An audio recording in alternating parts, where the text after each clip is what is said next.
হ্যাঁ, সুবর্ণা, আপনাকে ধন্যবাদ। আপনি যেমনটি জানতে চেয়েছেন, আসলে কক্সবাজারের গত 4 দিন ধরে পূর্ণিমার জোয়ার এবং সেই সাথে টানা বর্ষণে কক্সবাজারের পুরো এলাকা কিন্তু অনেকটাই কিন্তু প্লাবিত হয়েছে। আমাদের মধ্যে ইতিমধ্যে যে তথ্য রয়েছে সে তথ্য অনুযায়ী কক্সবাজারের চকরিয়া, ফেকুয়া এবং বিশেষ করে কক্সবাজার উকি এলাকায় 200 গ্রাম কিন্তু কিন্তু প্লাবিত হয়েছে এবং প্রায় 2 লক্ষ মানুষ সেখানকার পানিবন্দী রয়েছে, যেটা আমাদেরকে স্থানীয় বিভিন্ন জনপ্রতিনিধি আমাদেরকে জানিয়েছেন।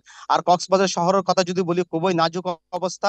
এখানে রাস্তাঘাটের যে আপনার জলাবদ্ধ সৃষ্টি হয়ে মানুষ চলাচল খুব দুর্ভোগ পোহাতে হচ্ছে।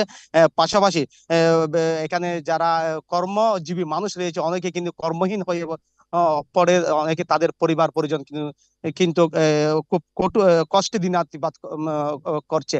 আর আমি কিছুক্ষণ আগে কক্সবাজার আবহাওয়া অফিসে কথা বলেছি, তারা আমাদেরকে যেটা জানিয়েছেন যে আহ, গত 4 দিন আগে প্রায় 275 মিলিমিটার কিন্তু বৃষ্টিপাত রেকর্ড করা হয়েছে, যেটা এই মৌসুমের সর্বোচ্চ বৃষ্টিপাত বলে তারা নির্ণয় করেছে। এবং গত রাত থেকে আজ সকাল পর্যন্ত 115 মিলিমিটার বৃষ্টিপাত রেকর্ড করা হয়েছে, এবং তারা বলছেন যে এই বৃষ্টিপাত কিন্তু আরো বেশ কয়েকদিন অব্যাহত থাকবে।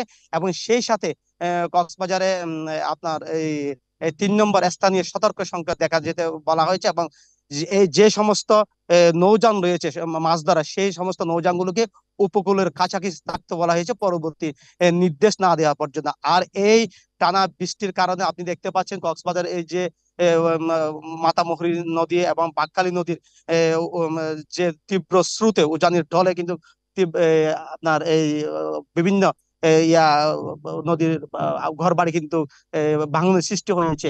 এবং সব মিলিয়ে কক্সবাজারে এখন পাশাপাশি আরেকটা বিশেষ সুমান্না জানিয়ে রাখি, কক্সবাজারের যে সমুদ্র সৈকতের খুব উত্তাল রয়েছে, এবং যার কারণে ওখানকার যে জিও ব্যাগ ভেঙে হাজার হাজার জবিতে কিন্তু এখানে কিন্তু লন্ডভন্ড হয়ে গেছে। তো এই ছিল কক্সবাজারের টানা বৃষ্টির সর্বশেষ খবর, সুবর্ণা।